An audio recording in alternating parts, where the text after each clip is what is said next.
এই বাংলাদেশের স্বাধীনতা ঘোষণা করেছেন। স্বাধীনতার আগে ঘোষণার আগে তিনি ৭১-এর ২৫-এর কালো রাত্রিতে তিনি প্রথম পাকিস্তান সেনাবাহিনী থেকে রিভোল্ট করেন। তিনি একমাত্র সামরিক কর্মকর্তা যিনি রিভোল্ট করেছিলেন। তারপরে তার সেনাবাহিনীর সদস্যদেরকে নিয়ে এর পরের দিন তিনি স্বাধীনতা ঘোষণা করেন। তিনি যুদ্ধক্ষেত্রে তিনি যুদ্ধ করেছেন সেক্টর কমান্ডার হিসাবে এবং জেড ফোর্সের কমান্ডার হিসাবে,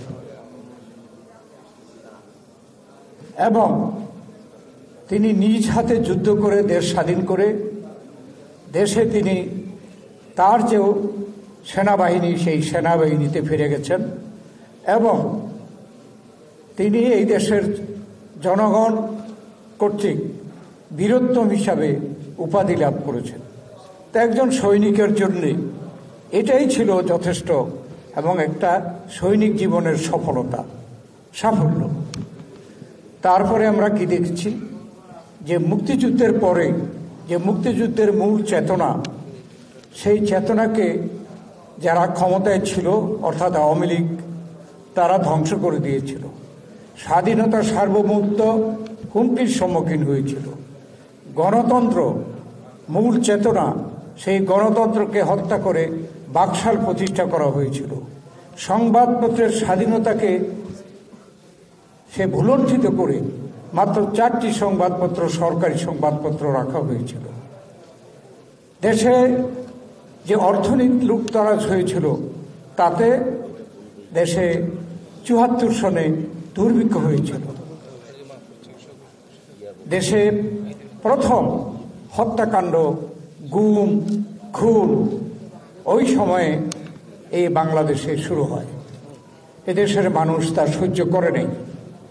তাই এদেশের মানুষ সেই সময় বিপ্লব সাধন করে সেই আওয়ামী লীগের যে শাসনকে পতন ঘটিয়েছিল।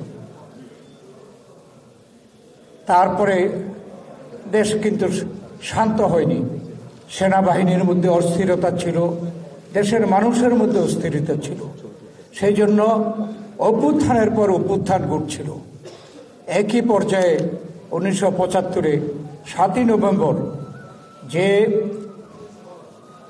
সৈনিক জনতার গণ অভ্যুত্থান, যেটা আমরা অত্যন্ত গৌরবের সাথে স্মরণ করি, সে অভ্যুত্থানের মাধ্যমে শহীদ জিয়াউর রহমান তখন কারারুদ্ধ, তিনি বন্দী ছিলেন নিজের বাড়িতে।